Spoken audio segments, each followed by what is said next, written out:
IV fluids. We talked about IV antibiotics. What else might we use in terms of a primary and a secondary setup line? Blood transfusion? So a blood transfusion is going to be a little different. I'm going to show you that in a second. Electrolyte? Okay, could be something else, right? We could be running parenteral nutrition, which I'm about to show you as well. Okay, which would be TPN or PPN with lipids. What else? Anything else? I've seen people like they push stuff through it. Like what? Medication. Or like yeah, sure. So Morphine the can push do- would be right through the Y connector site, Mhm. okay? And you just do it through the line, okay? So primarily, it's gonna be meds or feed. Or parenteral nutrition is gonna be specific to direct IV access, okay? And then we'll learn about enteral feeding through an NG tube or a G tube. So it'd be meds or feed. Blood has a slightly different setup, which I'm about to show you right now. We good? Yeah. So does everybody understand why to use a secondary and a primary line setup? So let's go back through it. Teach me why. Go ahead, Genevieve. Okay, so your primary is your fluid and your secondary is your piggyback. You want to use a primary because when you use your piggyback, you don't want to lose any of the medication. Good job. So to prime, you prime your main line. Yep. And then you backwards prime on your piggyback. You back prime by just holding it lower. Good job. And what's the second reason why we set up the IV piggyback with the primary and secondary? Because this most often is going to be administered over what? Oh, continuous. A frequency.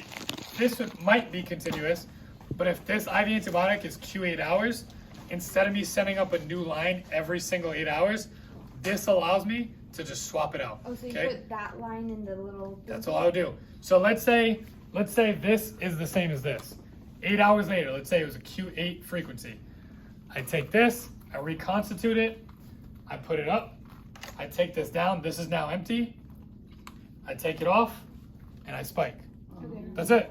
That's all I do. And then that connects to the patient, and I'm ready to And go. there should still be some fluid in there. There will be fluid in the primary. If I use a primary and I don't use the secondary, what's wrong with this line? It's dry. There's air in this line. So I need to reprime it and lose drug. But the other key piece is infection prevention, right? So what I tell you is inside this line. Air. What type of environment? Sterile. Sterile environment. So every time I open this line to air, I'm increasing the rate or risk of infection. So we do not want to do that. So the other thing the primary line does is it decreases the risk of infection, okay? Because the only time I'm really opening it is when I'm disconnecting from the patient or when I'm changing over this bag, okay? Everybody with me? Yeah. Nicole? Yes or no? Nicole, repeat what I just said. I don't. Okay, so you guys need to pay attention, right? I get it. It's a long day. We're almost done. Okay? So infection prevention, because inside of the line is sterile. We need to reduce the risk of infection at all times. So anytime you open the line to air, you're increasing the potential. Can you show where you would insert the line on the? On the pump? Yeah. On the pump. So with this pump, it opens here. So this line isn't specifically an Alaris line. So I'll show you with this one. So this pump in particular has a feature that's similar to the kangaroo pump. So, let me show you guys. Okay, so see that blue? The blue drops in here.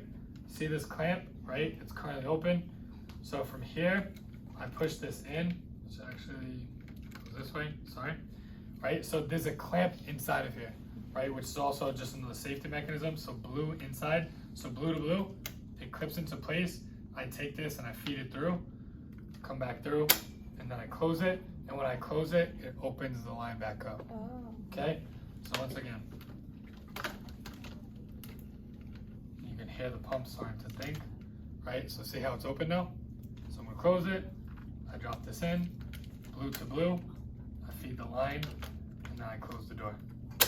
And then you would input the drip frequency. So the way the Alaris works is this is the brain, this has a channel.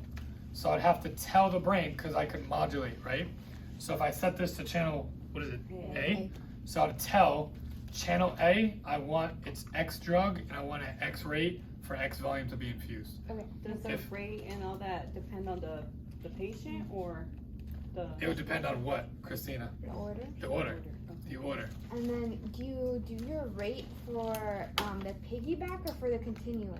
Okay, so let's talk about that because that was the next point I was going to get to. Okay, so now this is where I see a lot of nurses practice outside the